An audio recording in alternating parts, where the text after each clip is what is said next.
आगे सुनेंगे खेरों के देवी देवताओं का गाथा। मतलब हमारे ग्राम के जो देवी देवता हैं, प्रेम शक्ति हैं, पुरखा शक्ति हैं, उनकी गाथा सुनेंगे कि हमारे ग्राम में जो देवी देवता है वो कैसे बने और उन्होंने ऐसा कौन सा काम किया जो कि आज हमारी समाज उनको देवी देवता के रूप में सुमरन ध्यान करती है, पूजा पाठ। ठीक है, वाला अरे गुरु विकिरण बोले हैं बानी बानी बानी। गुरु विक्रम देव राजा ऐसे बताते हुए बोले क्या, अरे गुरु विकिरण बोले हैं पानी पानी पानी। अरे पीर साहे सुनो आज की कहानी।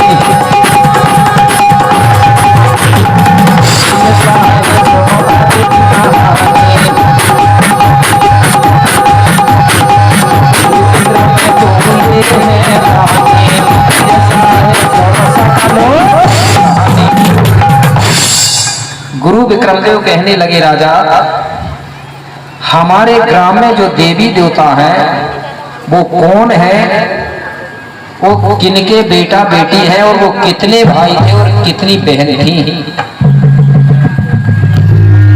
इस प्रकार से गुरु विक्रमदेव बताते हुए बोले क्या कि भूरा भगत और कोते माँ, कि भूरा भगत और कोते माँ आज लांजी गढ़ में रहते थे और यही विधि दोनों प्राणी प्रकृति के पूजक थे। बोले महाराज जो लांजीगढ़ बैहर है, देखा है ना सबने, लांजीगढ़ देखा है ना, बालाघाट। लांजीगढ़ बैहर जो है वहीं पर भूरा भगत और उसकी जो पत्नी है कोतिमा दाई, इस प्रकार से दोनों भूरा भगत और कोतिमा दाई लांजीगढ़ में रहते थे। और जो भूरा भगत है उसका जो गोत्र था मरादी था। मरादी भी बोलते हैं, कुछ जगह मेरादी भी बोलते हैं, कुछ जगह मरादी बोलते हैं। ठीक है, ये कितने देव में आते हैं मालूम है? 7। और उसकी जो पत्नी है कोतिमा बाई वो गिरोलागढ़ की थी। गिरोलागढ़ में लोहंडी राजा का राज्य चलता था, तो लोहंडी घुड़ा राजा की ये लड़की थी। कौन? कोतिमा। ये गिरोलागढ़ कहाँ? डोंगरगढ़ गए हैं आप लोग? हाँ, डोंगरगढ़ के किनारे आज भी एक गांव बसा है जिसको सेवता टोला कहते हैं, वही सेवता की ये लड़की थी। तो इस प्रकार से कोतिमा बाई और भूरा भगत दोनों लांजीगढ़ में राज्य करते थे। याद रखना, कोतिमा बाई का जो भाई था उसका नाम है लोहंडी गुड़ा राजा, लोहंडी राजा। ये गिरोलागढ़ का राजा था, डोंगरगढ़ क्षेत्र में है। जिस समय ये लोग वहां रहते थे लांजीगढ़ में, उस समय मेरे भाई हमारे समाज में जात पात ऊंच नीच भेदभाव नहीं चलता था। हम सब लोग एक बराबर थे, चाहे कोई भी समाज हो, चाहे एससी हो, एसटी हो, ओबीसी, सब एक थे। हमारे बीच में छुआछूत भेदभाव नहीं था। इसलिए कहा गया है मानव मानव एक समान, सबको शिक्षा सबको सम्मान, सब बराबर सम्मान मिलता था। कोई दुखी नहीं था, जात पात नहीं थी। इसलिए कहा गया है क्या, अरे नहीं थी जात पात कोई, मानव सभी बराबर,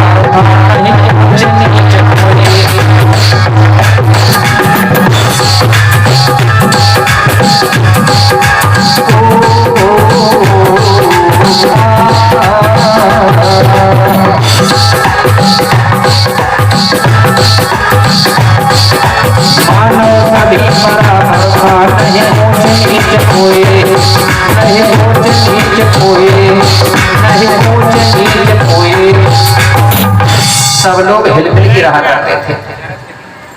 मैंने बताया था ना, उस समय 4 वेद, 18 पुराण, 6 शास्त्र, 9 ग्रंथ नहीं थे इस देश में। ये बहुत बाद में लिखे गए हैं, लगभग 1200-1300 ईस्वी में। ठीक है ना, इसके पहले कुछ नहीं था। उस समय रेडियो नहीं था, मोबाइल नहीं था, टीवी नहीं था। हमारे गोंड लोग मनोरंजन के लिए सामूहिक रूप से नृत्य करते थे और गीत गाते थे और अपना समय बिताते थे। किसके गीत गाते थे गोंड लोग उस समय? हमारे जो राजा महाराजा हैं, जिन्होंने राजपाट किया है, उन राजाओं का इतिहास का गीत बना के गाते थे। इसलिए हमारे पूर्वजों ने, भली वो पढ़े लिखे नहीं थे, लेकिन फिर भी उन्होंने गीत के माध्यम से अपना इतिहास को जीवित रखा था। और आज हम पढ़े लिखे होते हुए भी अपना इतिहास को बचा नहीं पा रहे हैं। तो हमारे पूर्वज लोग राजाओं के गीत बना के गाते थे या फिर प्रकृति के गीत गाते थे। हमारे ग्राम में जो भी है उनके गीत बना के गाते थे। कैसे गाते थे? महिलाएं गाती थी मातृशक्तियां। पहले मैंने सुना हूं, लकड़ी के ऐसे हाथ में ऐसा फंसा के और ऐसा बजाती थी, चर्चा चिटकुला बोलते थे। देखे हैं? गाती थी कि नहीं महिला? शादी विवाह जब होता था तो ऐसा बजा बजा के गीत गाती थी मातृशक्ति। कैसे गाती थी? मैं एक दो लाइन में थोड़ा सा बता दूं, समझाने के लिए गा रहा था, ज्यादा लंबा नहीं, 2 लाइन मात्र। ठीक कैसे? वो कहती थी, ऐसा बजाती थी और गोल गोल नाचती थी। क्या बोलती थी? राजा मोरे कोई हो नारे। कैसे राजा होना चाहिए हमारे, उसके बारे में गीत गाती थी। राजा मोरे कोई हो नारे, पीली पगड़ी पीली धोती वाले। राजा मोरे कोई हो नारे, पीली पगड़ी पीली धोती वाले। राजा मोरे कोई हो नारे, पीली पगड़ी पीली धोती वाले।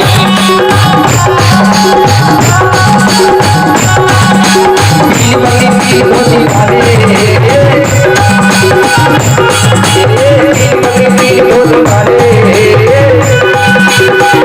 राजा मोरे कोई हो नारे, पीली पगड़ी पीली धोती वाले। राजा मोरे कोई हो नारे, पीली पगड़ी पीली धोती वाले।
ऐसा गीत गाती थी मातृशक्तियां और अपना मनोरंजन किया करते थे।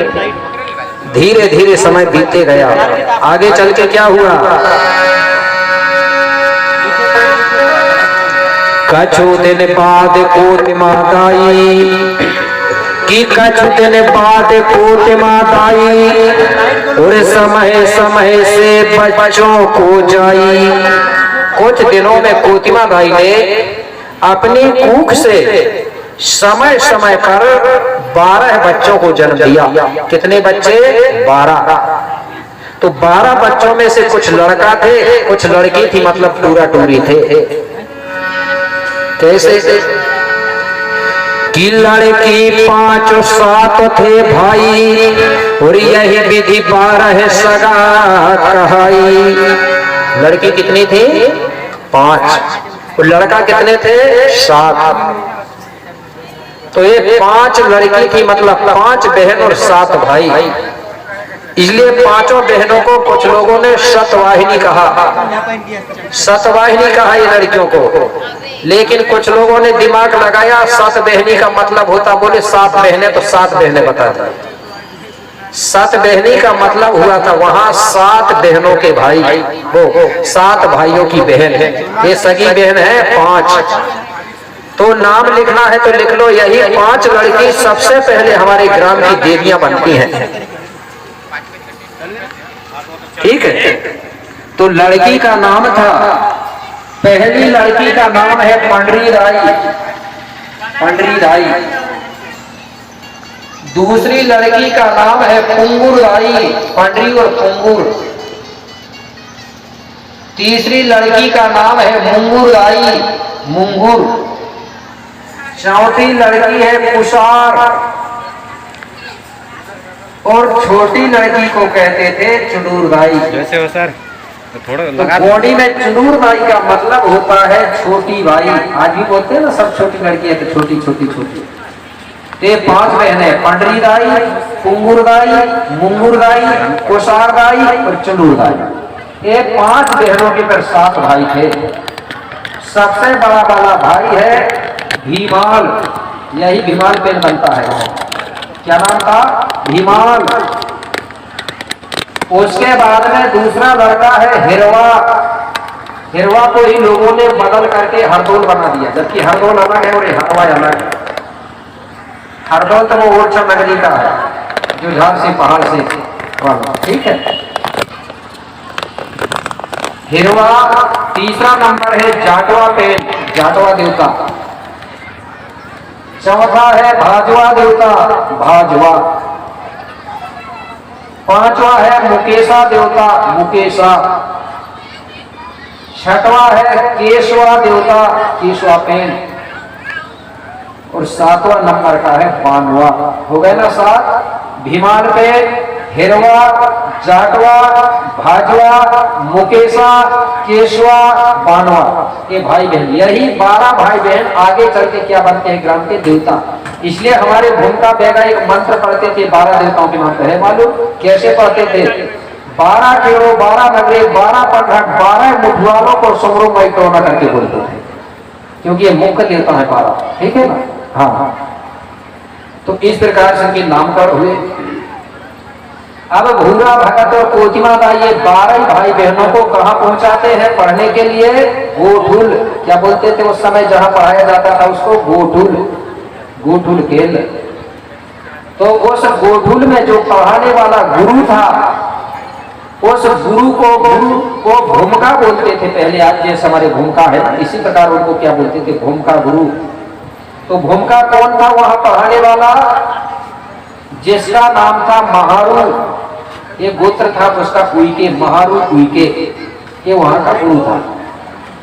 तो 12 भाई बहनों को भूरा भगत और कोतिमा ने कहा पहुंचाया पढ़ने? भूरा हो महारू के दादा के यहाँ, भूमिका जी के यहाँ। तो महारू के ने 12 बच्चों को पढ़ाया। क्या पढ़ाते थे हमारे भूमिका उस समय? हमारे भूमिका पढ़ाते थे यंत्र, मंत्र, तंत्र, योग विद्या, कसरत, व्यायाम करना, लाठी चलाना, तलवार चलाना, मल्लयुद्ध करना। उसके साथ में खेती, किसानी और जड़ी बूटियों के बारे में भी सिखाते थे, पेड़ पौधों के बारे में, जड़ी बूटी का ज्ञान, जिससे कि इलाज हो। उस समय डॉक्टर नहीं थे। तो जो सबसे बड़ा वाला लड़का है भीमाल पेन, भीमाल पेन को सबसे ज्यादा शौक था। किसका शौक था भीमाल पेन को सबसे ज्यादा? लाठी चलाना, तलवार चलाना, मल्लयुद्ध करना, मुष्टिक प्रहार करना, इसका सबसे ज्यादा शौक था। और उसके साथ में यंत्र, मंत्र, तंत्र।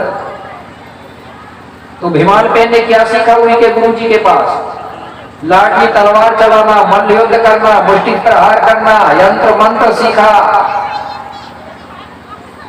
व्यायाम सीखा, योग विद्या सीखा। और एक दिन गुरुजी के पास जाके खड़े हो गए भीमाल पेन और कहने लगे, बोले गुरुजी मैं बोले विवाह नहीं करवाऊंगा, भूमिका गुरु कहने लगे क्यों बेटा? बोले मैं विवाह करवा लूंगा तो घर गृहस्थी में फंस जाऊंगा, तो फिर समाज की सेवा नहीं कर पाऊंगा अच्छी तरह से, इसलिए बोले मैं आजीवन कुंवारा रहना चाहता हूं गुरु जी। बोले ठीक है, आपकी इच्छा है तो कोई बात नहीं। अब जो पंडरी और पुंगारबाई हैं उन्होंने अन्न धन के बारे में शिक्षा प्राप्त किया, और जो सबसे छोटी लड़की है कौन? चुडूरदाई। चुडूरदाई कहने लगी गुरुजी मैं बोले जो कोई बीमार होएगा तो उनको जड़ी बूटियों से इलाज करूंगी, मैं सबसे ज्यादा जड़ी बूटी का ज्ञान सीखूंगी। तो उसने क्या सीखा? पेड़ पौधों के बारे में ज्ञान प्राप्त किया, कितने प्रकार के पेड़ होते हैं, पौधे होते हैं, कौन सा पेड़ गर्म होता है, कौन सा ठंडा होता है, कौन सी बीमारी में कौन सा पेड़ की पत्ती लगाना है, क्या जड़ देना है, क्या ये सारी विद्या सीखा किसने? चुडूरदाई। आयुर्वेदिक के बारे में, क्योंकि उस समय अंग्रेजी गोली दवाइयां नहीं थी। इस प्रकार से सब बच्चों ने अपनी अपनी इच्छा अनुसार सीखा। अब सीखने के बाद 12 भाई बहन घर आ गए। जैसे ही घर आए मेरे भाई तो माता पिता बहुत खुश हुए। भूला भगत पूतना भाई बोले अब हमारे बेटा पढ़ लिख के शिक्षित हो गए। अब वे बड़े आनंद के साथ अपना समय बिता रहे हैं। धीरे धीरे समय बीतते गया। कुछ दिनों के बाद में जो भीमान बेटा है सबसे बड़ा लड़का, वो विवाह के लायक हो गया, शादी के लायक, मर्मिंग बोलते हैं बोल, ठीक है।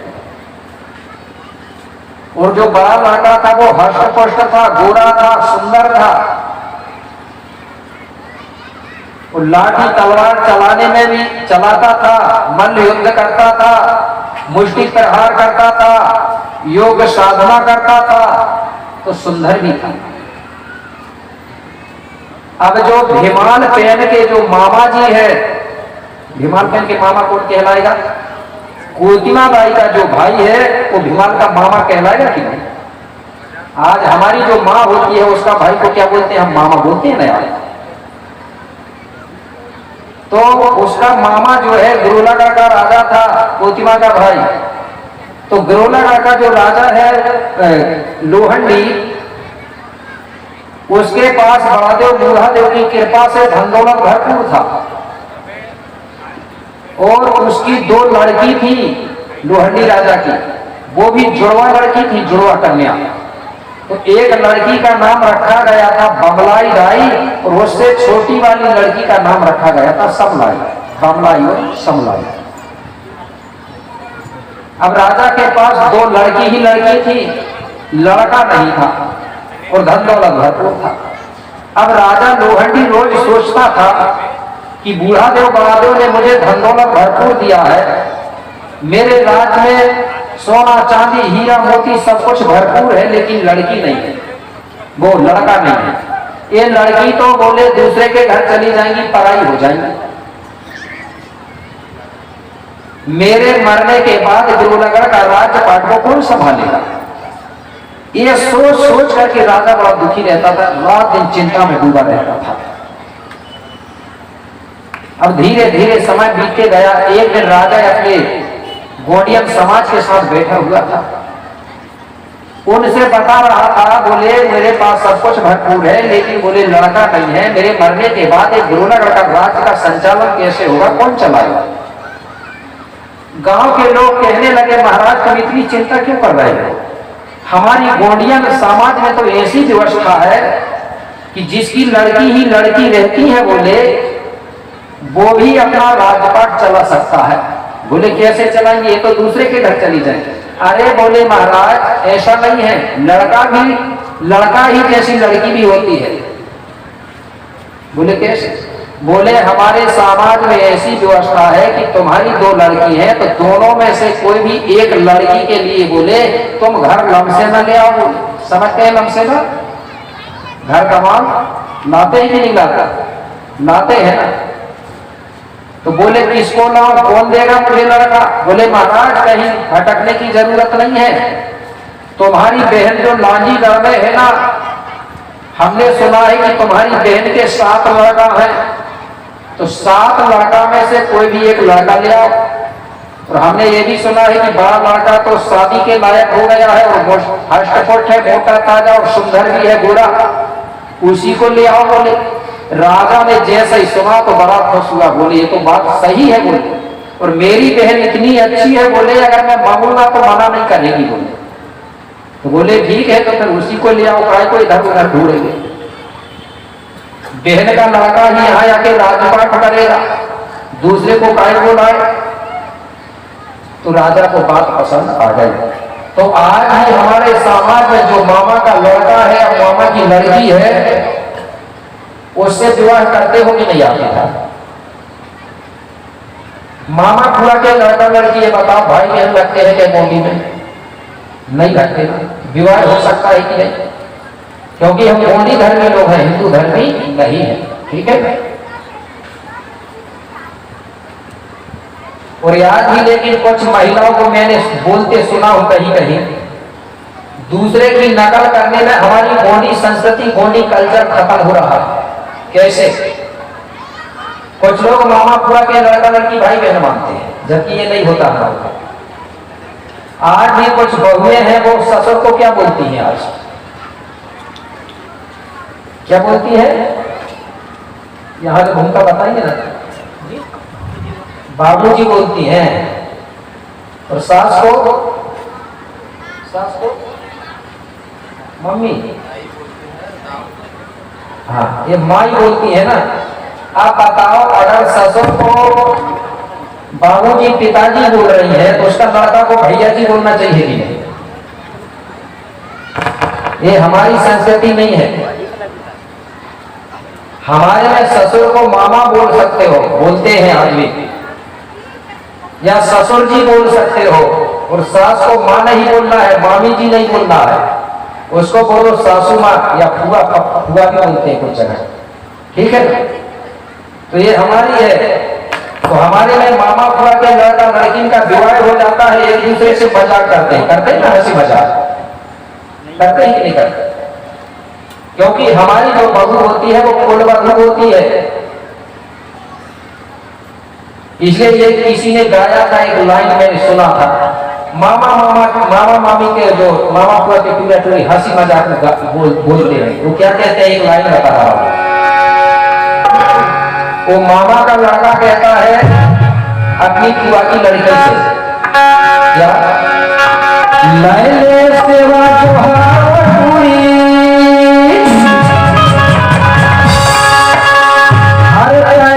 मामा की बिटिया लैले सेवा जोहारी, अरे मामा की बिटिया, मामा की बिटिया, मैं तोरे गाँव में आए गए हो, मामा ने भूलिया,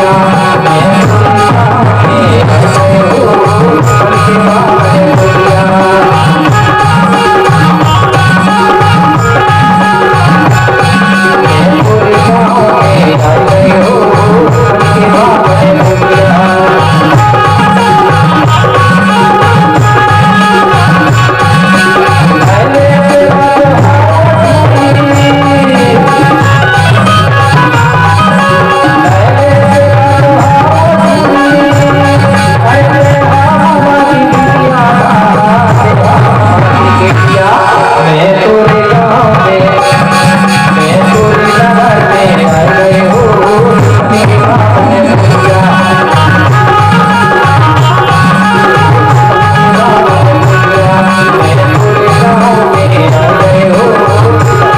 मामा ने भूलिया।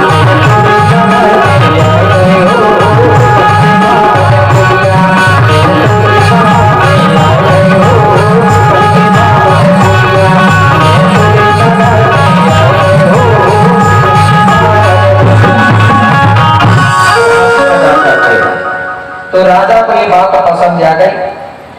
कुछ दिनों के बाद में एक दिन राजा अपनी ग्रोलागढ़ की समाज के साथ अपनी बहन गौतमा के पास जाने के लिए निकल पड़े। चलते चलते राजा लाजीगढ़ पहुंचा। लांजीगढ़ जैसे ही पहुंचा मेरे भाई तो कोतिमा दाई ने देखी कि मेरा भैया आ रहा है, गुरुलागढ़ का राजा। कोतिमा दाई बड़ी प्रसन्न भई और अपने भैया और जो साथ में जो लोग आए थे सबको पैर धुलने के लिए पानी दिया, सबने हाथ पैर धुला। इसके बाद कोतिमा दाई ने एक थाली में बढ़िया दीपक जलाई, हल्दी चावल का टीका बनाई और राजा और सबको हल्दी चावल से स्वागत किया। इसके बाद सब लोग बैठे, कोतिमा दाई ने सबके लिए खाना भोजन बनाई, सबको भोजन खिलाई और भोजन करने के बाद फिर कोतिमा दाई भूरा भरत के साथ लोहंडी राजा और सब एक साथ बैठे। अब कोतिमा दाई कहने लगी अपने लोहंडी राजा से, बोले भैया अब बोले सुनाइए गुरुलागढ़ का राजपाट कैसा चल रहा है, क्या समाचार है। राजा कहने लगा बहन बड़ादों की कृपा से गुरुलागढ़ में धन दौलत भरपूर है, नौकर है, चाकर है, सोना है, चांदी सब कुछ भरपूर है, लेकिन फिर भी मैं बड़ा दुखी हूं बहन, इसलिए तुम्हारे पास आया हूं। बोले कैसे दुखी हो। बोले बहन कुछ मांगने आया हूं। कोतिमा कहने लगी भैया इतने बड़े राजा हो तुम, मैं तुमको क्या दे सकती हूँ, तुम्हारे पास तो सब कुछ है। राजा कहने लगा बहन मेरे पास धन है लेकिन जन नहीं है, इसलिए आपके पास आया हूं।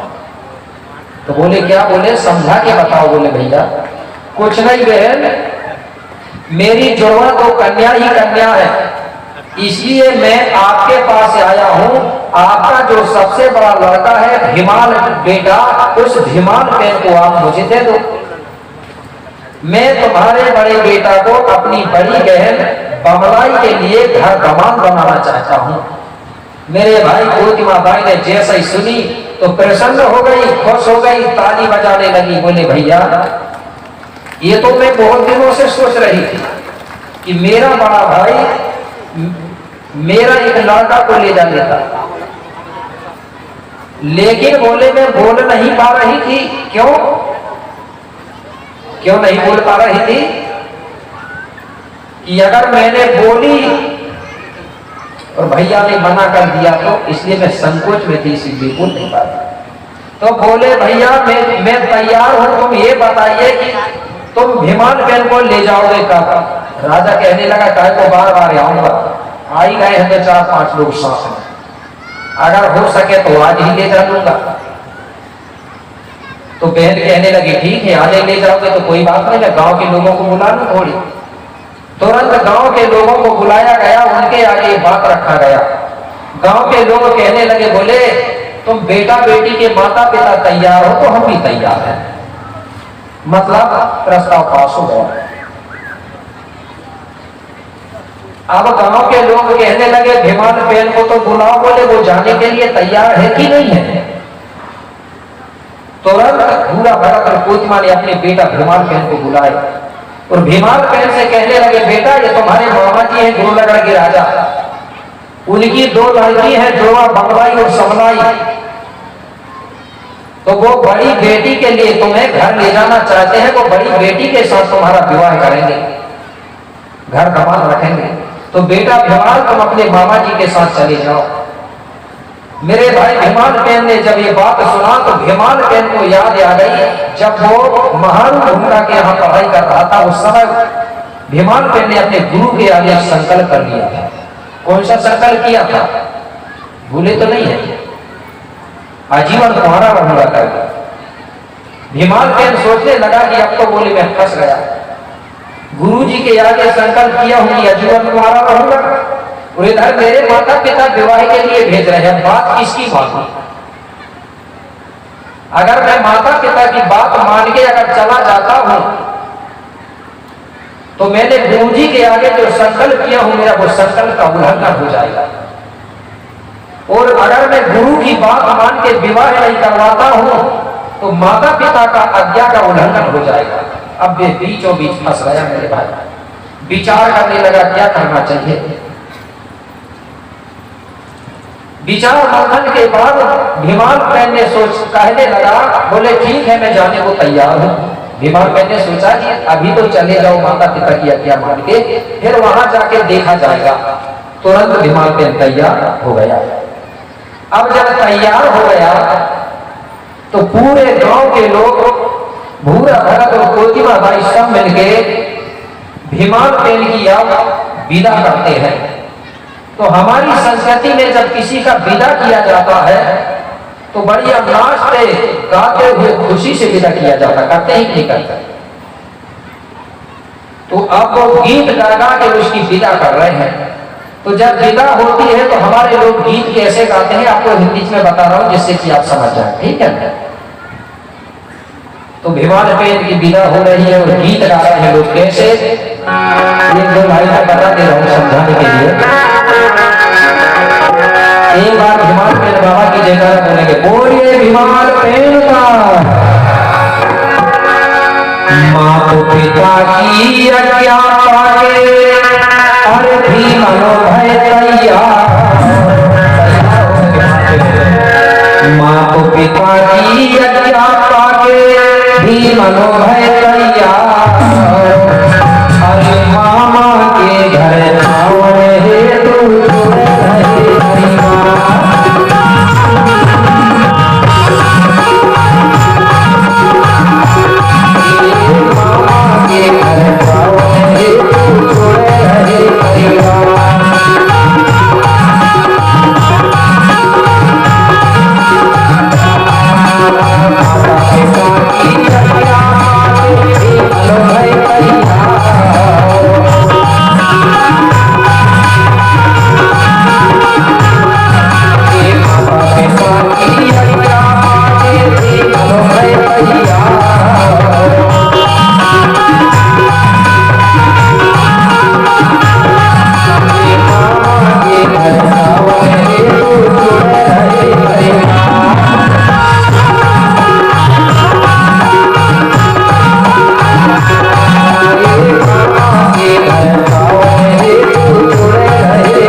भीमाल बेन बाबा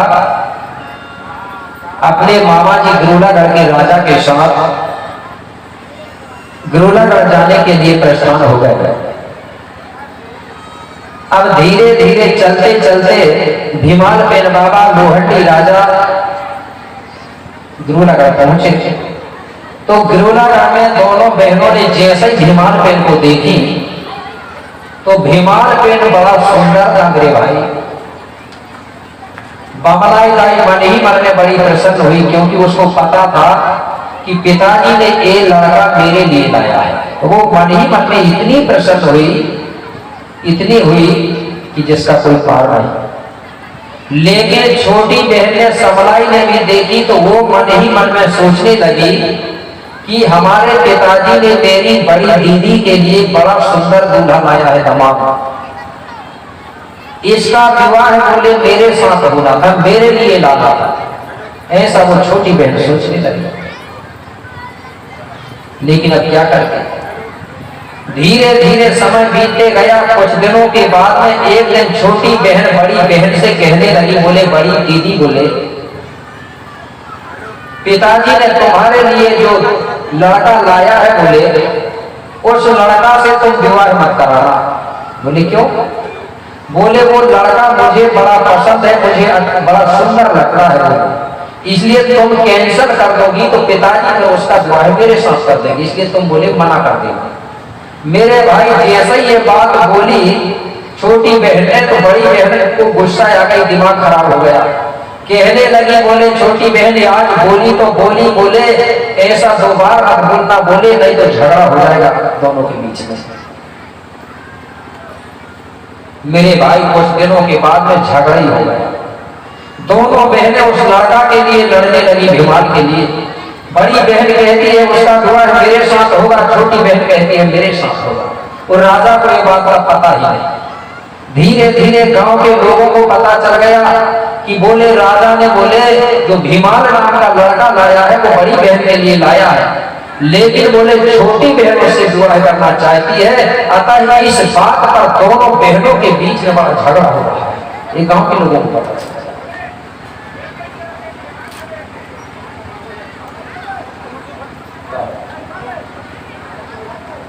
धीरे धीरे समय बीतते गया। गांव के लोगों ने एक दिन जाके राजा को बता दिया, बोले महाराज तुम्हारी दोनों बहन बोले आपस में झगड़ा कर रही है,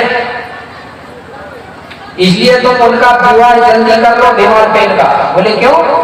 अरे बोले तुमको पता नहीं है महाराज, दोनों लड़की भीमाल बेन को पति बनाने के लिए झगड़ा कर रही है, इसलिए जल्दी विवाह कर दो, नहीं तो ऐसा ना हो जा कि तुमने लाए हो बड़ी लड़की के लिए, नहीं तो पता चला कि छोटी लड़की के साथ घर से कहीं बाहर ना आ जाए।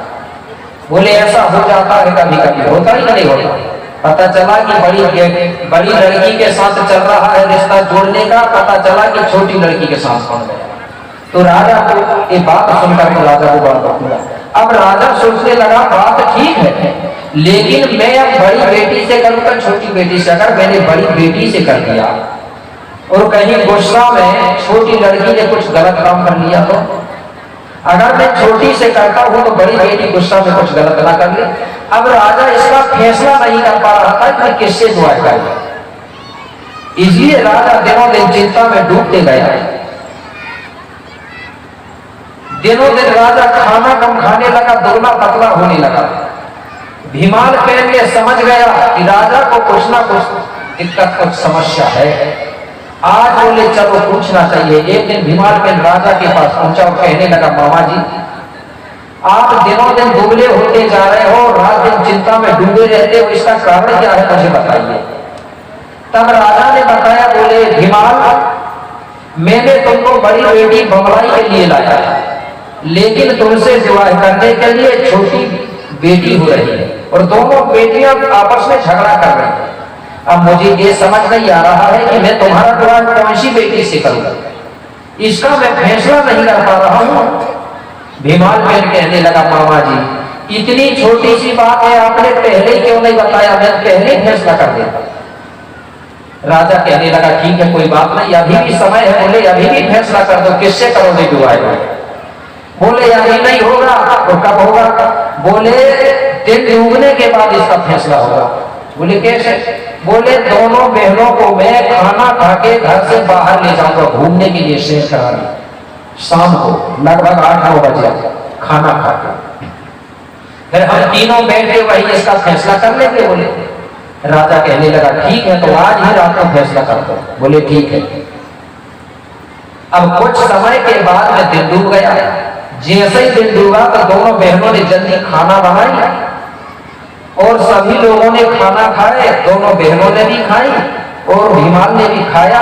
और खाना खाने के बाद भीमाल बहन कहने लगा दोनों बहनों से बम्बई संबई से, बोले एक काम करो, आज बोले घूमने के लिए चलते हैं गांव से बाहर थोड़ी दूर में। बोले दोनों बहनें खुश हो गई। बोले आज हमारा फैसला हो जाएगा, आज क्लियर हो जाएगा। मन ही मन में बड़ी प्रसन्न हो रही है। अब तीनों निकल गए घर से, गांव से दूर जाके एकांत सुनसान जगह में तीनों बैठ गए। अब दोनों बहनें पूछने लगी, बोले भीमाल अब बताओ, बोले तुम विवाह कैसे करोगे? बड़ी बहन कहने लगी, छोटी बहन कहने लगी, बोले मुझे बताओ, बोले मुझसे करोगे कि नहीं करोगे? बड़ी बहन कहने लगी, बोले पिताजी ने आपको बोले किसका नाम बता के लाए हैं, किसके लिए लाए हैं? भीमाल बहन कहने लगा उसने तो बोले बड़ी बेटी करके बुलाया है। तो बोले फिर मेरे साथ होगा ना विवाह? छोटी बहन कहने लगी ठीक है तुम्हारे लिए लाया है, लेकिन विवाह मेरे साथ होगा। बोले मेरे भाई वही दोनों बहनें झगड़ा करने लगी। भीमाल बहन ने सोचा कि यार ये झगड़ा इनका खत्म नहीं होगा। भीमाल बहन कहने लगा एक बात सुनो, मैं छोटी बहन से भी नहीं करता और बड़ी से भी नहीं करता। बोले मेरे भाई दोनों बहनों का चेहरा उतर गया। बोले पूरा गड़बड़ हो गया, अब क्या करना? बोले क्यों नहीं करते? जब तो भीमाल बहन कहने लगा सुनो, बोले इसलिए नहीं करता, मैं जब अपने गुरुजी के यहाँ पढ़ने जाता था तो मैंने गुरु के आगे एक संकल्प कर लिया हूं, बोले कि मैं आजीवन कुंवारा रहूंगा, इसलिए बोले विवाह नहीं कर सकता। बड़ी बहन कहने लगी जब तुम विवाह नहीं कर सकते तो फिर आए तो बोले आते ही नहीं, इससे अच्छा तो बोले मेरे मामा जी का घर है, क्या नहीं आऊंगा? विवाह के बाद बस आऊंगा। बोलो वो कहने लगी नहीं, विवाह करना ही पड़ेगा। बोले तुम नहीं मान रही हो ना? बोले हम नहीं मानेंगे। अगर तुम मान नहीं रही हो तुमको विवाह करना ही है तो मैं आपको एक बात बता रहा हूं, मेरी एक शर्त है। बोले वो शर्त है, अगर उस शर्त को आप मंजूर करोगी तो मैं विवाह कर लूंगा। बोले कौन सी शर्त? बोले 3 पहर होते हैं तो 3 पहर में तीसरा जो पहर है आखिरी वाला, वो पहर मेरे लिए विवाह करने के लिए खाली है। बोले उसमें संकल्प नहीं किया तो वो तीसरा पहर में आपसे विवाह कर सकता हूं। तो पहर जानते हैं आप लोग? पहर कितने लोग जानते हैं? जरा एक बार हाथ उठाएंगे, बताऊंगा तो मैं तो ठीक है, चलो ठीक है। 3 पहर होते हैं। पहला पहर जो प्रारंभ होता है चालू, वो सुबह जब मुर्गा बोलता है वहां से प्रारंभ होता है तो दिन के 12 बजे तक का जो बीच का समय है वो पहला पहर होता है। पहर बोलते थे पुराने लोग। दूसरा पहर चालू होता है दिन के 12 बजे से लेकर शाम के खाना खाने तक, भोजन करने तक 8-9 बजे तक। और तीसरा पहर प्रारंभ होता है 8-9 बजे से, मतलब रात का भोजन के बाद से लेके सुबह मुर्गा बोले तक, लगभग 4 बजे। तो बोले मैं तीसरा पहर में खाली हूं, बोले उसमें मैंने संकल्प नहीं किया, तो तीसरा पहर में मैं तुमसे दुआ कर सकता हूं। तो बोले अभी कर लो, तीसरा ही पहर तो चल रहा है, तीसरे पहर में गए तो बोलो ऐसा नहीं। बोले मेरी एक शर्त है। बोले कौन सी? बताओ जल्दी। बोले सबसे पहले मैं यहाँ से जाऊंगा अपने माता पिता के दर्शन करने, उनसे पहले आशीर्वाद लूंगा। तुम दोनों बहनें मेरे पीछे पीछे आना, आगे आगे मैं चलूंगा। जब मैं माता पिता के दर्शन कर लूंगा उसके बाद मैं अपने गुरु से आशीर्वाद लूंगा, तो मेरे पीछे पीछे आते जाना। जब गुरु के दर्शन कर लूंगा तो फिर मैं हमारा जो बूढ़ा देव है, होते हैं ना सबके बूढ़ा देव कुल में, मेरे बूढ़ा देव बूढ़ी दाई का दर्शन करूंगा, उनसे आशीर्वाद लूंगा। जब मैं तीनों के दर्शन कर लूं, तीनों से आशीर्वाद ले लूं, तो तुम पीछे पीछे आते जाना।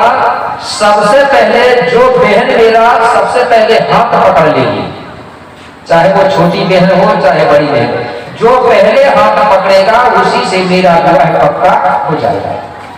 लेकिन याद रखना, तीसरा पहर खत्म नहीं होना चाहिए, मुर्गा नहीं बोलना चाहिए। अगर मुर्गा बोला तीसरा पहर खत्म हुआ तो दोनों से दुआएं नहीं भी हो पाएगा। ये मेरी शर्त है, बताओ। बोली मंजूर है। दोनों बहनें कहने लगी मंजूर है। बोले जल्दी चलो, तो देर मत करो। भीमाल पे निकला मेरे भाई, तो भीमाल पे हष्ट पुष्ट था, ताकतवर आदमी था, लाठी तलवार चलाता था, योग करता था, मेहनत व्यायाम करता था, कसरत करता था। भीमाल पे चला, दोनों बहनें पीछे से दोनों चली। तो माता पिता के दर्शन किया, भीमाल बहन ने आशीर्वाद दिया। इसके बाद गुरु के दर्शन करने निकला। दोनों बहनें पीछे पीछे चल रही है। गुरु के दर्शन करने के बाद भीमाल बहन अपना बूढ़ा देव का दर्शन करने निकला। तो भीमाल बहन जो भंडारी गोत्रधारी, उनका बूढ़ा देव का स्थान देखे हैं आप लोगों ने? आज भी है, लेकिन कोई लोग वहां बहुत कम जाते हैं, जबकि वहां जाना बहुत जरूरी है। हम जब भी जाते हैं वहां, तो कहाँ है? डोंगागढ़ में जो नीचे जो पत्थर है, गुफा बना है, वो मराठियों का बूढ़ा देव था। देखे हैं आपने वो बूढ़ा देव? किसने देखा है? जरा एक बार हाथ उठा दो, दूसरे लोग समझ जाए। हाँ, वही बूढ़ा देव। किसका था? मराठियों का। अब दोनों बहनें चल रही हैं पीछे पीछे, आगे आगे। भीमाल बहन को पैदल चलने में कोई समस्या, कोई दिक्कत नहीं हुई, क्योंकि वो खिलाड़ी आदमी था। लेकिन ये दोनों बहनों ने पैदल कभी नहीं चला था। ये मेरे भाई चलते चलते थक गई, पांव दर्द देने लगे। दोनों बहनें आपस में चर्चा कर रही हैं, बोले आज दिन तक इतना पैदल हमने नहीं चला था, लेकिन पति बनाने के लिए हमको पैदल चलना पड़ रहा है। बोले इतना दर्द हो रहा है कि सहन नहीं हो रहा है। अब दोनों कहने लगी भाई पति बनाना है तो चाहे पैर दर्द हो, चाहे पांव टूट जाए, बोले चलना तो पड़ेगा, कहीं तो जान भी दे दे। बोले पति की कारण चल दो, बोले चलते जा रहे। भीमाल बहन बाबा वहां बूढ़ा देव का स्थान पहुंचा, ठाना और बूढ़ा देव का दर्शन किया। उसके पीछे से दोनों बमराई समराई पहुंची। वो कहने लगी चलो, बोले हम भीमाल बहन की पत्नी बनने जा रही हैं, इसलिए उनके बूढ़ा देव का दर्शन हम भी कर लें और उनके बूढ़ा देव से हम भी तो आशीर्वाद ले लें। तो बोले चलो। दोनों बहनें बूढ़ा देव के सामने हाथ जोड़ के खड़ी हो गई। छोटी बहन मेरे भाई बड़ी चालाक थी, और आज भी रहती है चालाक। छोटी बहन रहती है कि नहीं रहती? छोटी बहन हाथ जोड़ के मन ही मन क्या मिन्नत कर रही है बूढ़ा देव से। वो कहने लगी हे बूढ़ा देव, मेरी छोटी बहन के पांव में इतना दर्द देना, इतना दर्द देना कि मेरी बहन यहां से चलने की हिम्मत ना करे। ऐसा मन ही मन में मिन्नत करने लगी। अगर ये मेरी बहन यहीं रुक जाएगी तो मेरा काम बन जाएगा, क्योंकि मुझे मेरी बहन का ही डर है। मेरे भाई ऐसा कुछ हुआ कि उसके तो पांव पहले से दर्द दे रहे थे। बड़ी बहन कहने लगी, बोले बहन, छोटी बहन बोले मेरे पांव तो बहुत दर्द दे रहा है, बोले मुझे चलने की हिम्मत नहीं हो रही है। बोले छोटी बहन ने सोची कि यार बूढ़ा देव मेरी सुन रहे हैं। बोले और कहने लगी बूढ़ा देव इसको तो कोई भी हालत में आई तुम्हारी स्थान रोक ही लोगे। कई प्रकार से बात बता बता के बड़ी बहन को छोटी बहन ने बहका दिया। कहने लगी बड़ी दीदी बोले तुम्हारे पांव दर्द दे रहे, तुम यहीं रुक जाओ बूढ़ा देव के थाना, यहीं रहना और तुम बूढ़ा देव की पूजा पाठ करना, यहीं की पुजारन बन के रहना। और भीमाल बहन को बोले आत्मा ही से पति बना लो। बोले बात एक ही है, बोले आत्मा से मान लो पति, बोले उन्हीं के बूढ़ा देव की पूजा पाठ करना।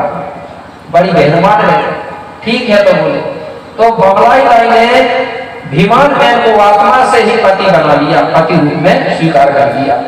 और बोले अब तो मैं यहीं रुकूंगी, उन्हीं के बूढ़ा देव की पूजा पाठ करूंगी और यहीं रहूंगी।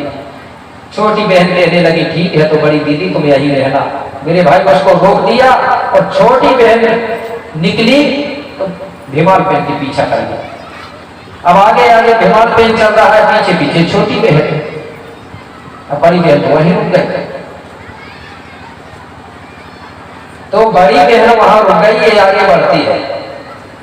अब भीमाल बहन वहां से नागपुर की तरफ से भ्रमण करते हुए, जो एमपी में छिंदवाड़ा जिला है ना, और छिंदवाड़ा के तरफ आ रहा था। नागपुर से लगभग 8-9 किलोमीटर दूरी में एक गांव मिल गया भीमाल बहन को। वो गांव आज भी है। उसी गांव के अंदर हिमाल पेन घुसा और ये समलाई दाई उसी गांव के अंदर प्रवेश करती है। भीमाल पेन जैसे ही गांव से बाहर निकला और बमलाई और समलाई दाई गांव के बीचों बीच पहुंची। जैसे ही गांव के बीचों बीच पहुंची मेरे भाई, वो 4 बजने वाले थे। एक मुर्गा ने बोल दिया कुकरू करके। जैसे ही मुर्गे की आवाज सुनी तो छोटी बहन भी पछताने लगी। बोले 4 बज गए, तीसरा पहर खत्म हो गया, अब मेरा विवाह नहीं हो सकता। पछताने लगी, अपनी बहन की याद आने लगी। बोले मैंने बड़ी दीदी को धोखा देके आई, बोले लेकिन मैं स्वयं धोखा खा गई। इसलिए बोले कोई भी छोटी बहन कभी बड़ी दीदी को कभी धोखा ना दे। बोले जब मैं धोखा खा गई तो फिर वो तो खाएंगी। बोले पछताने लगी। तो मुर्गा ने जो आवाज किया, मुर्गे की आवाज से ही उस गांव का नाम पड़ा। कोई क्या नाम पड़ा उस गांव का? कोराड़ी। कोराड़ी का मतलब होता है हिंदी में मुर्गे की आवाज या मुर्गे की बात। इसी से उसका नाम कोराड़ी पड़ा। और जो समलाई दाई है उसी गांव में वो रुक गई, तो उसको समलाई दाई नहीं बोलते थे लोग, कोराड़ी दाई के नाम से जानते थे। लेकिन धीरे धीरे मेरे भाई कुछ लोगों ने कोराड़ी दाई के नाम खत्म कर दिया, समलाई भी खत्म कर दिया, उसका पूरा चित्र बदल के वहां लक्ष्मी जी स्थापित कर दिया। और लक्ष्मी जी है करके बता रहे हैं लोग, क्या बना दिए? लक्ष्मी बना दिए, जिससे कि गोंडों का इतिहास गोंड पहचान ना पाए। और जो डोंगरगढ़ में जो बमलाई आई है उसको मराठी लोगों ने आगे चल करके जब पेनवासी हो गई हो, मराठी लोगों ने अपनी पुजारा रह करके उसका स्थान बना दिया, तो वो बमलाई दाई का नाम बदल करके उसको बमलेश्वरी कर दिया गया। ठीक है, तो जो बूढ़ा देव का स्थान है वो बमलाई दाई से भी पहले का स्थान है। वो वही पूजा करते करते आगे चल के पेन हो गई, तो उसको बमलेश्वरी दाई के नाम पे मानने लगे। तो इस प्रकार से वो बमलाई दाई जो है लोहंडी राजा की लड़की है। आज भी वहां के जो आसपास जो लोग रहते हैं, जो श्याम लोग हैं, पुराने लोग हैं, उनसे अगर आप दांती में पूछोगे वो आज भी बताते हैं ये बमलेश्वरी महाराजों की बहुआएं रहती है, दांती की उदंतियां चलती है। तो इस प्रकार से वो बमलेश्वरी बनी। आज भी जो बूढ़ा देव का खाना है उसमें आज भी गोंडी भूमिका रहता है। जानते होंगे आप, मदन उइके करके है, ठीक है ना, मैं जानता हूं, मिलते रहते मदन उइके जी। तो जब भी आप बमलेश्वरी जाओगे, जब तक आप वो बमलेश्वरी जाओगे उसके साथ साथ हमको बूढ़ा देव का खाना भी जाना चाहिए। ठीक है, अब वो सभी लोग जानने लगे, सभी मानने लगे उसको। अब जो कोराड़ी नाम पड़ा मेरे भाई गांव का, वो मुर्गे की आवाज के नाम से पड़ा। तो मुर्गा ने जो बोला कुकड़ों को करके, और अगर आप अच्छे गौर से सुनोगे ना तो मुर्गा जो बोलता है, बताया जाता था कि उदंतियां चलती थी, पुराने लोग बताते थे, मैं सुनता था। उस समय कोई घड़ी नहीं था, कुछ नहीं था, तो प्राकृतिक व्यवस्था है कि मुर्गा जगाने का काम करता था। तो मुर्गा को गोंडवाना का कोटवार भी कहा जाता था। क्या है वो? कोटवार था। मुर्गा ये नहीं जानता कि ये एससी का है कि ओबीसी है, कि फलाना है कि ढिकाना है। मुर्गा ये जानता है, आदमी भली ना जानते थे कि मुर्गा ये जानता है ये 5 खंड धरती है, ये गोंडवाना देश है। तो यहाँ रहने वाला चाहे कोई हो वो गोंडवाना वाला ही कहलाता है। इसलिए मुर्गा ये जानता है। तो आप लोग देखना, वो यादव जी के घर में भी रहेगा तो क्या बोलेगा? उठ रे गोंड बोलेगा कि नहीं बोलेगा? अच्छे गौर से सुनना मुर्गा हो। वो नहीं जानता जातिया, वो तो कहता गोंडवाना देश में रह रहा है, तुम भी गोंड है। जैसे भारत देश है, भारत में रहने वाला भारतीय कहलाएगा कि नहीं कहलाएगा? साहू जी के घर में भी रहेगा तो उठ रे साहू जी कहेगा, वो नहीं कहेगा तो उठ रे साहू। रे को गलत मत समझना, रे शब्द रे शब्द है से ही जी बनी है। जी बोलते हैं ना, सर जी।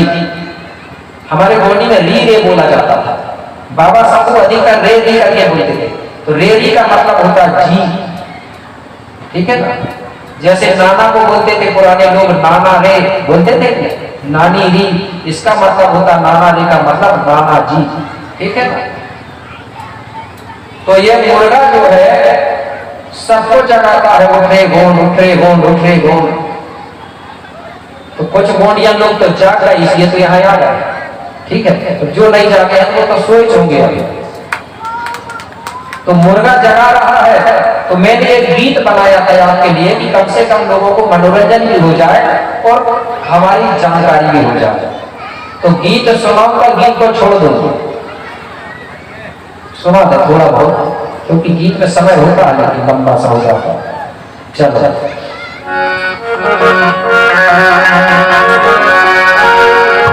सुबह सुबह मुर्गा बोले,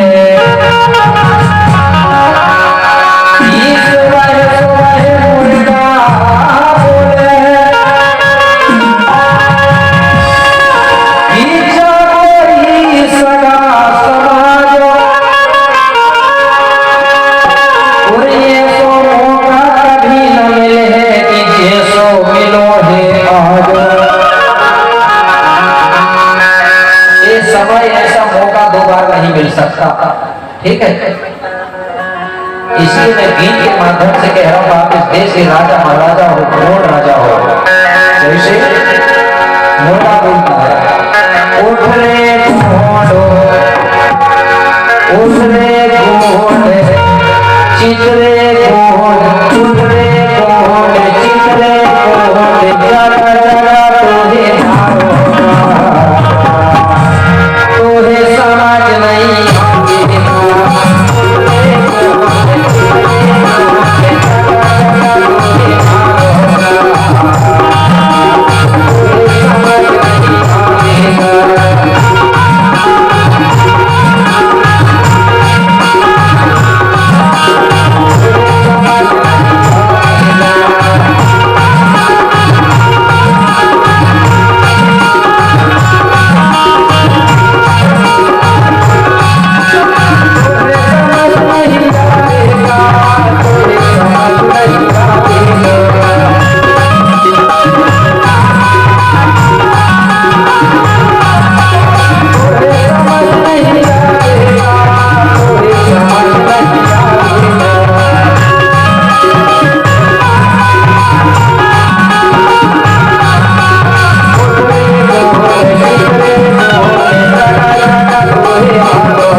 है फिर भी कुछ लोग नहीं जाग रहे हैं, कुछ तो जाग रहे हैं। अगर सब लोग जाग जाएंगे ना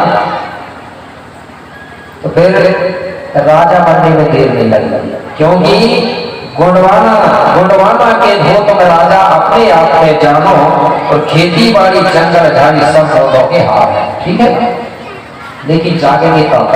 अब आगे क्या हुआ, समलाई लाई रुक गई पुरानी गांव में और बमलाई लाई रुक गई दो गांव में। अब हिमाल पेड़ जो है गांव से बाहर निकल गया और वो गिरोला डर नहीं गया और लाठी कर नहीं गया। कहाँ गया वो, गोंडवाना में भ्रमण करने लगा कि 5 खंड धरती में, और गांव गांव में जाकर के भीमाल पे एक थाना बनाता था स्थान। उसी स्थान में एक सतरंगी झंडा लगाता था, ठीक, एक झंडा लगा देता था, और गांव में अच्छे अच्छे 12 लड़के की समिति बनाता था। कितने लड़कों की, 12 लड़का होते थे उस समिति में। तो उन लड़कों को वो गांव के मैदान में जहां वो सतरंगी झंडा लगाता था वहीं पर उनको सुबह सुबह बुलाता था। सुबह बुला करके उन 12 लड़कों को वो लाठी चलाना सिखाता था, तलवार चलाना सिखाता था, मुष्टि प्रहार करना सिखाता था, मल्ल युद्ध करना, योग करना, ये सारी चीज सिखाता था। किसको, गांव की जो 12 लड़के की जो समिति बनाता था उनको, और कहता था तुम रोज यही आना और मेहनत व्यायाम करना तो तुम लोग निरोग रहोगे और ताकतवर रहोगे, शक्तिशाली रहोगे। अगर कभी तुम्हारे गांव में कोई बाहरी आदमी कोई दुश्मन या आक्रमण करेगा तो कम से कम तुम उसको भगा सको, मार सको। इसलिए उसने हर गांव में हिमाल में 12 लोगों की समिति बना करके सबको लाठी तलवार चलाना सिखाता था, और वही एक झंडा काट देता था। वो और फिर दूसरे गांव जाता था, दूसरे गांव में फिर 12 लड़कों की समिति बनाता था, फिर उनको यही सिखाता था, फिर वो दूसरे गांव जाता था।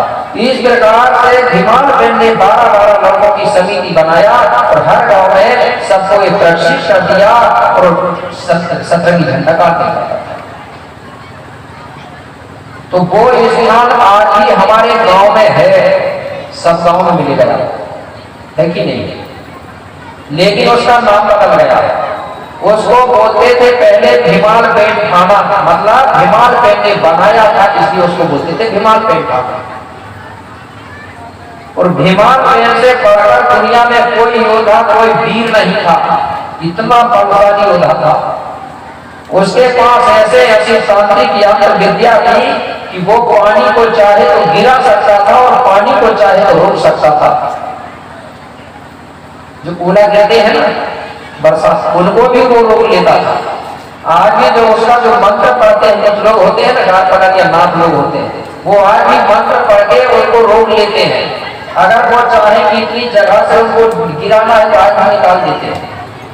एक कोई अपने वो पावर है, वो इसी की धुआई लगाते हैं भीमाल पेंट की। तो उस स्थान को बोलते थे भीमाल पेंट थाना। तो भीमाल पेंट से बड़ा कोई योद्धा नहीं था। तो धीरे धीरे क्या बोलने लगे, उसको महावीर बोलने लगे थे। क्या बोलने लगे थे? महावीर, वीरों के वीर महावीर। फिर उस स्थान को महावीर बोलते बोलते बोलते बोलते उसको उसकी जगह में बोलने लगे, क्या बोले, हनुमान बना दिया। क्या बना दिया? हनुमान। मेरे भाई जिस समय ये रावण नहीं थी उस समय का स्थान बना है, जब हनुमान नहीं था उस समय के स्थान है। जो हनुमान वाली बात करते हो, ये तो पालीगढ़ का आदमी था। पालीगढ़ जानते हैं ना, पालीगढ़ का भी नाम बदला गया है पंपा को। वहां का व्यायामशाला का मुखिया था ये हनुमान, सब जगह का। इस प्रकार से भीमाल पेंट का ही स्थान है, जो हर गांव में आपको भीमाल पेंट का स्थान मिलेगा। अब बताइए, जब भीमाल पेंट का स्थान था उस समय कोई भी जाके पूजा कर लेता था, पूजा पाठ कोई भी कर सकता था, चाहे वो एससी हो, चाहे ओबीसी हो, या एसटी हो, चाहे बांस का काम करने वाला बसोर हो, चमड़े का काम करने वाला चौधरी भी कहते हैं, चमार भी कहते हैं, शतनामी भी कहते हैं, कोई भी जाके पूजा कर सकता था वहां उस समय। लेकिन जब हिमाल पेन का नाम बदला तो महावीर हुआ, और महावीर से जब नाम बदलेगा क्या होगा? हनुमान होगा कि नहीं होगा? और कर दिए लोग। हनुमान अलग है, हिमाल पेन अलग है।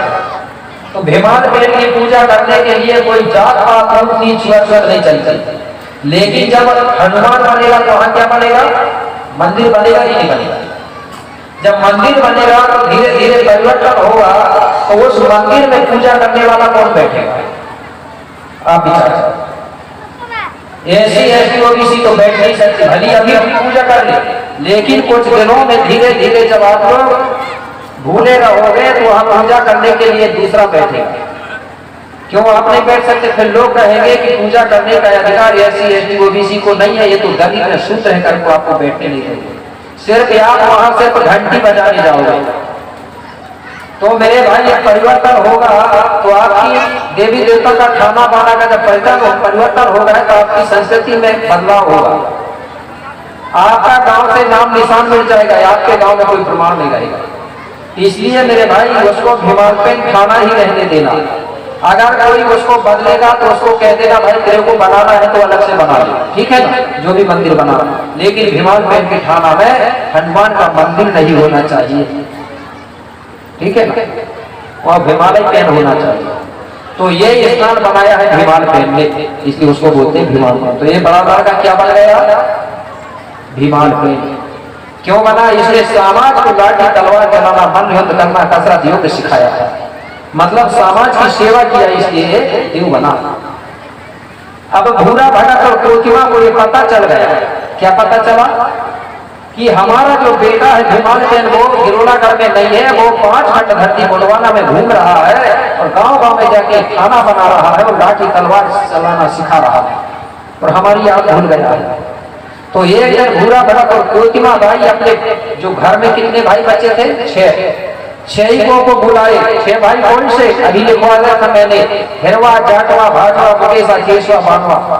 इनको बुलाए और कहने लगे बेटा 6 भाई सुनो, तुम्हारे जो बड़े भैया हिमाल पेन है वो बोले समाज की सेवा कर रहे हैं और हमारी याद भूल गए, इसलिए बेटा 6 मिल के जाओ और तुम्हारे बड़े भैया हिमाल पेन को कहीं ना कहीं से ढूंढ के लाओ। 6 बेटा कहने लगे ठीक है माँ, ठीक है पिताजी, हम जा रहे हैं। भूरा भटक कोतिमा कहने लगे बेटा सुनो, हिमाल पेन को कहीं ना कहीं से ढूंढ के ही लाना, खाली हाथ मत आना। 6 भाई कहने लगे ठीक है, हम खाली हाथ नहीं आएंगे तो ढूंढ के ही लेके आइए, सांस में लेके आइए। मेरे भाई 6 भाई निकल गए। अब 5 खंड धरती में गांव गांव में जा जाके पता करने लगे, पूछने लगे, बोले हिमाल पेन नाम का कोई आया था? गांव के लोग कहने लगे हाँ आया था। बोले हमारे गांव आया था। रोसू ने देखो, बोले हमारे गांव के मैदान में पूर्व दिशा में बोले एक शतरंगी झंडा गाड़ दिया है और 12 पत्थर रख दिया है, बोले गोल गोल, वहां 12 पत्थर होते थे गोल गोल। और हमको बोले मेहनत करना, व्यायाम करना ये सिखाया है, और कह रहा था कि आप लोग यहाँ शाम सुबह आगे सीखते रहना और आने वाली पीढ़ी को भी ये चीज सिखाते रहना, जिससे आप निरोग रहोगे। ऐसा करके आगे के गाँव गया है। अब 6 भाई आगे के गाँव जाके पता करते हैं तो वहां भी यही बताते हैं लोग आया था कुछ दिन पहले, लेकिन बोलिए खाना बना के आगे के गाँव चला गया। अब ये 6 भाई गाँव में जाके पता करते हैं कि इनको सिर्फ खाना बना मिलता था, लेकिन इनको हिमाल पेन नहीं मिला। तो 6 भाइयों ने संकल्प कर लिया कि जब तक हमको भैया नहीं मिलेगा तब तक हम घर नहीं जाएंगे, और हमारा भाई जब समाज की सेवा कर रहा है तो हम भी समाज की सेवा करेंगे, जब हमको भैया मिल जाएगा तभी हम घर जाएंगे। ये संकल्प है। अब 6 भाई क्या करते हैं? समाज की सेवा करने लगे। क्या सेवा करने लगे? 6 भाइयों ने 2-2 भाइयों ने जोड़ी बना लिया। क्या बना लिया? जोड़ी। हिरवा और जाटवा दोनों क्या करते हैं? हिरवा कहने लगा जाटवा से, क्या बोला जाटवा से? हिरवा बोले हिरवा भैया सुनो, बोले हम समाज के लिए एक काम करेंगे। बोले कौन सा? हिरवा कहता है क्या? हिरवा सुनो जाटवा, अरे नदी और ताल बनाएंगे, अरे जाटवा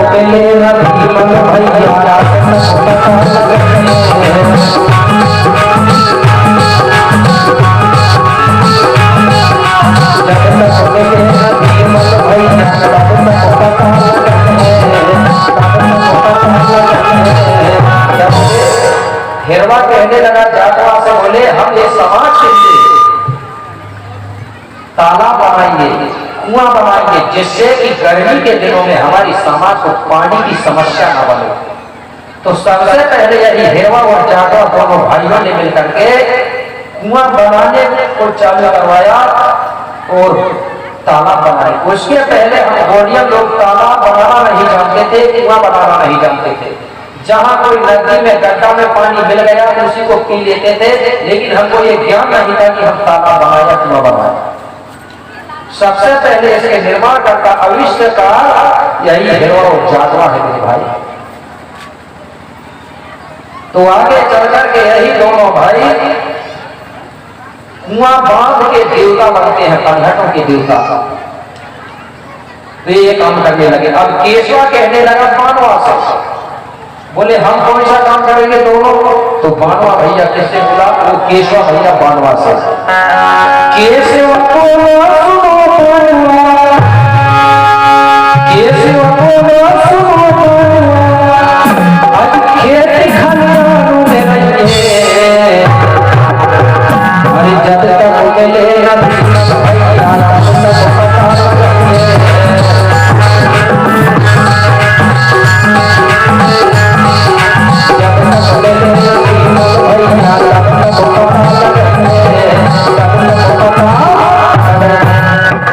दोनों भाई क्या करने लगे? केशव और बानवा एक खेत खलिहानों में रहने लगे। हमारे मतलब खेतों बाड़ी जमीनों में। और ये क्या कर रहे हैं? हमारे ग्वालियर लोगों को एक खेती किसानी का काम सिखाने लगे कि हल पत्थर कैसे चलाना है, बीज कैसे बोना है। मतलब इन्होंने हमको कृषि करने का ज्ञान सिखाया। इसके पहले हम किसानी करना नहीं जानते थे, फल फूल खाते थे, कंदमूल खाते थे, जंगल के जानवर मार के खाते थे किसानी। तो किसानी का ज्ञान सिखाने वाले, कृषि का आविष्कार करने वाले गोनी मत के अनुसार यही केशव और बानवा। ठीक है। अब दो भाई और बचे, भाजो और मुकेशा। तो भाजो और मुकेशा क्या करते हैं? वो कहने लगे हमारे जो गोंडिया में लोग हैं वो कोई उधर रहता है, कोई उधर रहता है, सब पकड़े हुए रहते हैं भीतर भीतर। इसलिए दोनों भाइयों ने मिलकर के गांव बसाने का काम किया। क्या किए इन्होंने? भाजो और मुकेशा ने गांव बसाया कि तुम इकट्ठे होकर के समूह बना के गांव बसा के रहो। इस प्रकार से काम करने लगे। आगे चल करके यही जो भैया है वो हमारे ग्राम के देवता बने। तो मैं आपको संक्षिप्त में बता रहा हूं, सीधा सीधा। कैसे? जो हेरवा और जाटवा है एक कुआं बांध के देवता बने। इन्हीं को कुछ लोग सिद्ध बाबा कुछ बोलते हैं। ठीक है। इनके जो असली नाम है उनको हर क्षेत्र में अलग अलग नाम नहीं देते, उनकी पदवी से उनको पुकारते हैं। तो ये मतलब कुआं बांध के देवता है हेरवा और जाटवा। ठीक है। दूसरे नंबर में है केशवा और बानवा। केशवा बानवा जो है हमारे खेती बाड़ी के देवता है, जिनको हम पाठ देव पाठ बाबा बोलते हैं। ये तो बोलते होंगे ना? नहीं बोलते। ये हमारे खेतों के देवता है।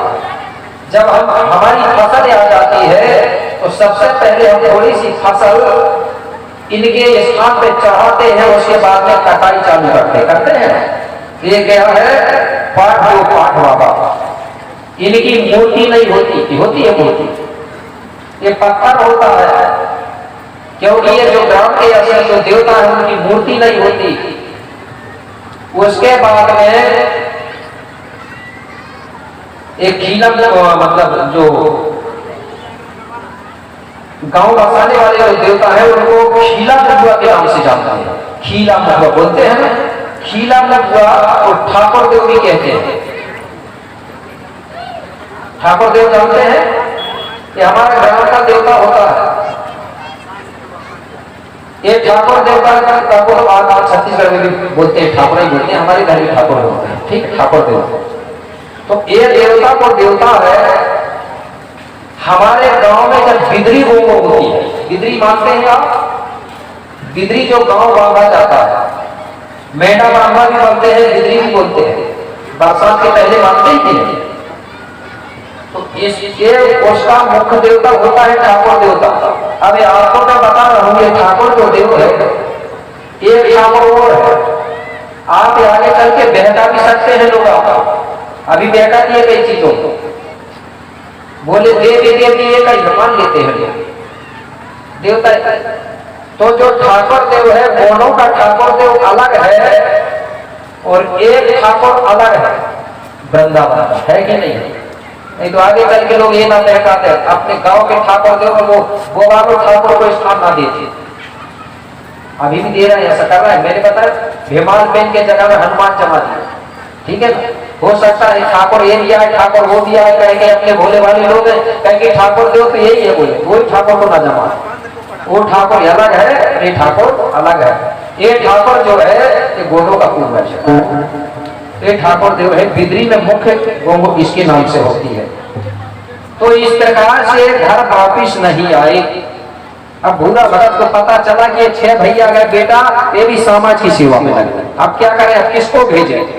अब तुरंत 5 बहनों को बुलाए और 5 बहनों से कहने लगे बेटा 5 बहनें सुनो, तुम्हारे जो बड़े भैया है और जो छोटे 6 भाई वो भी गए तो गए, समाज की सेवा में लगे हैं और अभी तक बोले घर वापिस नहीं आए हैं। इसलिए बेटा तुम 5 बहनें मिलके जाओ और तुम्हारे 7 ही भाइयों को ढूंढ के लाओ, हमको अपने भाइयों की बहुत याद सता रही है। 6 ही बहनें 5 ही बहनें तैयार हो गई जाने के लिए। उनसे भी माता पिता ने बोला कि सुनो भाइयों को लेके ही आना, खाली हाथ मत आना। बोले ठीक है। 6 बहनें निकल गई, 5 बहनें निकल गई। गांव में जाके पता करी तो भाइयों ने जो समाज के लिए काम किया था वो काम दिखता था, लेकिन भाई नहीं मिले। इन्होंने भी संकल्प कर लिया कि जब तक हमको भाई नहीं मिलेंगे तब तक हम जाएंगे नहीं, मिलेंगे तभी जाएंगे। तो बोले तब तक हम क्या कर रहे हैं? लोग क्या जाने लगे क्या? अभी 5 नहीं बजे हैं, आज और कल का है, इसलिए थोड़ी देर को है, 10-15 मिनट की बात है, सभी लोग बैठ जाए तो अच्छा है। तो ये कहने लगी हम भी बोले समाज की सेवा करेंगे जब हमारे भाई लोग सेवा कर रहे हैं। तो बोले कौन सी सेवा कर रहे हैं? तो जो पहले लड़की है पंडरी दाई और कुंगुर दाई लिखे हैं आप लोगों ने। ये पंडरी और कुंगार दाई क्या करती है?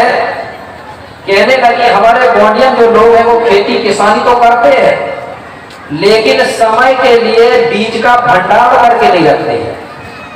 अगर इनको बीज की जरूरत पड़ेगी तो फिर ढूंढेंगे कहां? इसलिए सबसे पहले पंडरी दाई और कुंगार दाई ने अन्न धन को इकट्ठा किया। पहले हमारे में अनाज रखने की कोठियां होती थी ना, उनको पंडरी कुंगार दाई की कोठी कहते थे।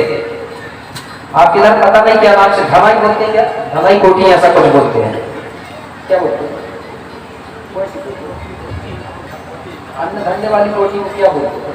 कोठी का बोलते हैं। हाँ, उसी कोठी को नाम बदल के कुछ जगह मैंने सुना था कुछ लोग बोलने लगे थे राम कोठी, ऐसा बदल दिया था। जबकि ये कोठी किसके नाम पे चलती थी? हमारे गए पंडरी कुंगार दाई के नाम पर। तो सबसे पहले अनाज भंडार करने के लिए पंडरी कुंगार दाई ने काम किया। इसलिए ये देवियों ने जो काम किया था उसी का आज विस्तार हुआ है।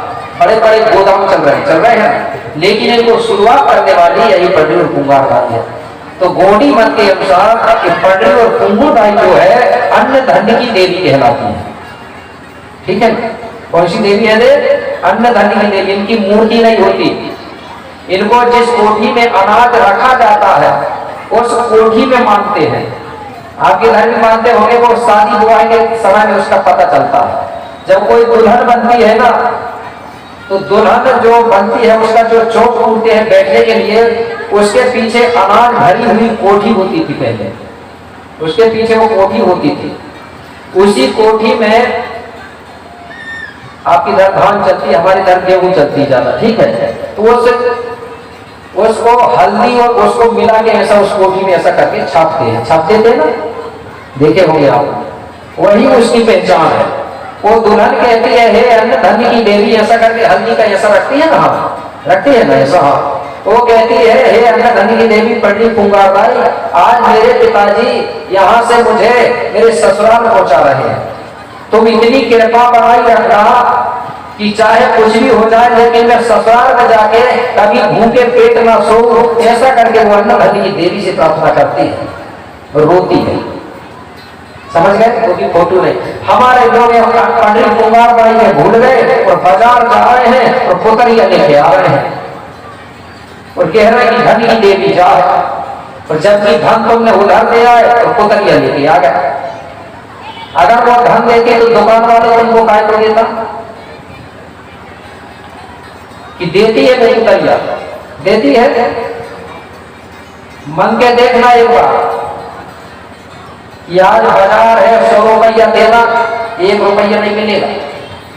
इससे अच्छा तो तुम खुद लक्ष्मी हो, बता रहा हूं। अगर ये भैया लोग कहेंगे कि 100 रुपया देना दारू पीना, तुम 50 जरूर दोगे, दे देगी कि नहीं देगी? तो लक्ष्मी कौन है? ये है कि नहीं है? अरे दारू में बात हो दिया, और कुछ के लिए मांगोगे दे देगी ना, लेकिन वो पोतरिया के आगे सिर नहीं फोड़ लोगे तो आपको मिलने वाला कुछ नहीं। ये तो वो लोगों ने तुमको बुद्धू बनाया है। दीपावली का जब समय आता है ना, दिवाली का, असली लक्ष्मी अन्न धन को तुम उसको दे देते हो और नकली चीज को तुम लाते हो। अब रात के समय में जब पूजा होती है तो असली अनाज की और पैसा की पूजा को करता है और तुम करते हो पोतरिया। चूतिया बना दिया, दिमाग लगाया उसने, असली लक्ष्मी से लेना कैसे, तो वो उसकी पूजा करेगा, लेके और तुम करोगे पोतरिया। 2-4 दिन में, कुछ दिनों में पोतरिया के टूट गए कान, पोतरिया के टूट गए कान, पोतरिया के टूट गई पूंछ, तो घर के पीछे पड़ी है कि नहीं पड़ी कई जगह। तो असली लक्ष्मी आप हो, ठीक है? लक्ष्मी लक्ष्मी की पूजा में लगी है, महिला वो भी है, महिला तुम भी हो। तो हमारे में ऐसा नहीं करते। हमारे में पूजा अगर करोगे तो जो नया अनाज आता है, धान आती है ना, धान हो गया, जिस क्षेत्र में मक्का बोलते हैं, मक्का आ रही है, तुअर आती है, दाल बनाने वाली, इनको हम इकट्ठा रख के उनकी गोगू करते हैं। तो ये पंडित अन्न धन की देवी है, क्योंकि समय होते जा रहा है, थोड़ा 60 में जल्दी से चलो थोड़ा, क्योंकि हाथ उठते जा रहा है। इसके बाद में जो मुंगूरदाई है, मुंगूरदाई जो है, जो मेड़ों की देवी कहलाती है। जहां से हमारा गांव का परिक्षेत्र होता है ना, मेड़ होता ही है। जब हम लोग बारात जाते हैं तो भूमगा जो है वो उस क्षेत्र में जहां पर उसका मेड़ होता, वहां बारात को रोकता है, भूमगा या बेगा रोकता है। तो यही मुंगूरदाई से निवेदन करता है, मुंगूरदाई मेड़ों के रवैया दाई, हमारी बारात तुम्हारे नगर में, तुम्हारे गांव में प्रवेश कर रही है। हम आपसे निवेदन करते हैं कि बारात को लौटते समय तक कुछ नहीं होना चाहिए, हमारी बारात की पूरी रक्षा करना। हम आपको एक फल देंगे या जो भी इच्छा है सब देते हैं। तो मिन्नत करके वहां से और उस गांव में फिर बारात लेके बेगा भूमगा जाते हैं और एक नरियल फोड़ते हैं उसके नाम पर। तो ये कौन है? मुंगूरदाई मेड़ों की दाई कहलाती है। एक गांव की रक्षा करती थी, गांव में किसी दूसरे लोगों को घुसने नहीं देती थी। जैसे पहले बोलते थे ना, गोरा विरोधी लोग आते थे, तो ये मेड़ों की मेड़ोदाई है। इसके बाद में है कोसारदाई। कोसारदाई जो है, जहां से हम पहले पानी भरते थे, कुआं होता था ना, कुआं, पहले हैंडपंप नहीं थे तो सब लोग गांव के जाके कहां से